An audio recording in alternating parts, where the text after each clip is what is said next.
This is the Chicago Theater, and I actually have a ticket for a backstage pass and tour. Let's go inside.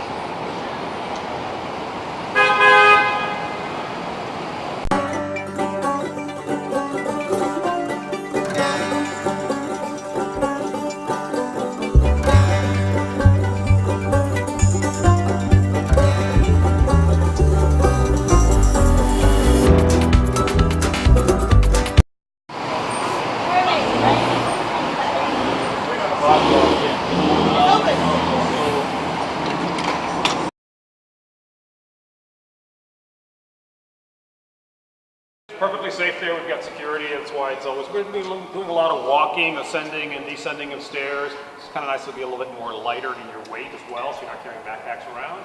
And we'll wait for our folks to begin. This is the ticket counters. It's a grand staircase.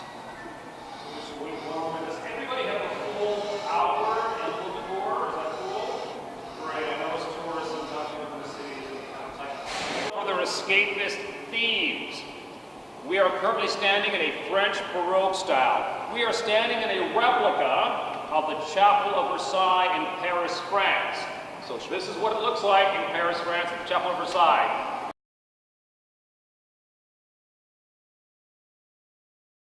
K in the middle, that stands for Ballet Cats. On each side of the B&K, we've got a couple of horses. No significance really to the horses, but they are standing on a ribbon of 35mm film, and the entire window is encircled by movie pickup reels. Again, when the Chicago Theater opened in 1921, it opened as a silent movie picture house. This staircase is a replica of the staircase on the Titanic. This was a light board in the 1920s that ushers would let other ushers know where there was seatings at. And there's one of the uniforms in the 1920s. When this theater was opened, it was opened originally in 1920 as a silent theater. And it was one of the only buildings in town, on this street especially, that had air conditioning.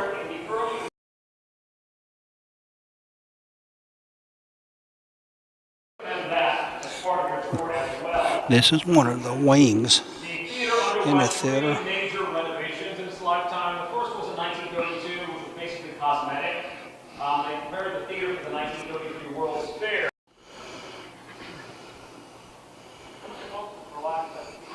This is on the mezzanine level. From 125 to 175. Main floor, first 4 rows, 175 to 225 per ticket. That can get rather expensive on the main floor. What's unique about the balcony are those light fixtures that you see to your extreme left and right. Those orange globy things, I'm sure that's not the technical term for them. Those are original to the theater. The balcony, as I mentioned, you notice a slight slant or lean. This is called the 68-ton balcony.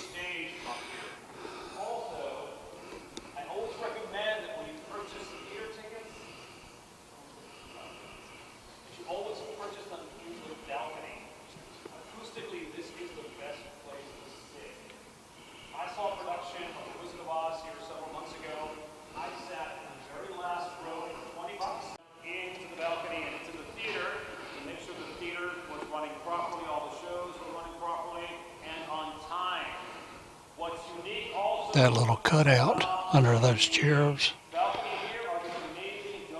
was where the manager would look out. Right there is where the theater movie projectors were.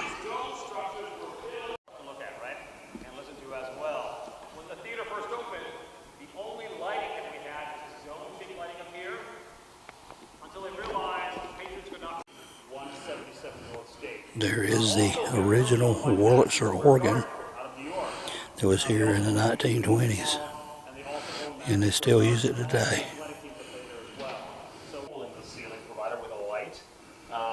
Because again, she's not working as a fountain any longer, so we need some light on her just to give her some little scandal in our history, right? Again, this was the number 2 one to have been installed. The first one would have been across from us on audience right. Jesse, it's a weight and balance system. They use that obviously to bring set pieces in and screens in as well. The flooring is original. There's a covering on it currently to protect the flooring. What's unique about Chicago theater and all theaters is the ghost light. Theater people are extremely superstitious. So every theater will have a ghost light. Obviously that prevents ghosts from settling in the theater. So we are currently poltergeist free. The real reason for the ghost light is, it is always closest to the edge of the stage. Whenever you enter a dark stage, you want to know where the edge of the stage is. So the dressing room is not the dressing room, the hallway heading up to the dressing room. Every star that has performed here has signed the wall. It's dizzying trying to find all these signatures. So, the first signature you will see as you enter to your right will be an entire door by Prince, the singer Prince. You'll also see Carol Burnett's signature down below. You'll see signatures by Julie Andrews, Kevin Nealon, Diana Ross, Burt Bacharach, Dionne Warwick, Sammy Davis Jr., Katie Lang, let's just go. Ricky Gervais, any BBC comedy fans. We've got David Copperfield up here against the wall. We've got Peter Allen, we've got the Pointer Sisters, Dionne Warwick, Burt Bacharach, John Denver, Katie Lang, Steely Dan, Penn and Teller. Wow, it's never ending, isn't it? There's Buck Owens. All right, so this is Frank Sinatra's signature. Steely Dan. 1986. And Steve Lawrence and Edie Gourmet when they performed here. Sammy Davis Jr. when he performed here as well. And you're more than welcome to walk into the star. The makeup mirror. Here's the Stars bathroom. And just think, Frank Sinatra probably sat right on that toilet and washed his hands right here. I guess over here is where they put all the little perks that they had to have, so they could look at themselves in the mirror. And they got all these famous people with their names all over the walls. But look, here's somebody really famous. Carolina Tony, right here amongst the stars.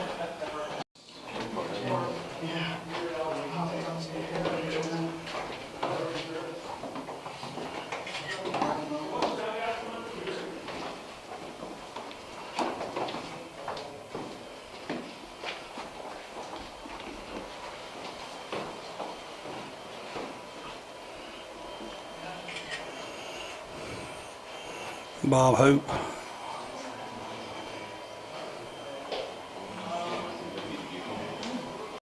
Together here in 1988. It's a pretty famous door. So you can imagine Frank Sinatra and Dean Martin and Sammy Davis Jr. touching the doorknob here as well. But these were about congested view. This is Frank Sinatra, Sammy Davis Jr., and a barely visible Dean Martin. He might have had a martini or two too much when he was actually signing his. Show movies here. They also had live stage productions as well. That gives you an idea of the detailing in the set. That set was mobile. So, whenever they wanted to show a movie, they would push the set back, the screen would come down, they'd show the movie, the screen would go up, the set would get pushed forward, and then you have a live stage play. This is the only photo. This gives you an idea of photos and parade on State Street. Here's a picture of when Frank Sinatra played here back in the 80s. In Chicago in the 1920s. It does not look like that. This is very... Okay, that was really neat. The Chicago Theater. Thank you for joining me. And as always, y'all have a good day.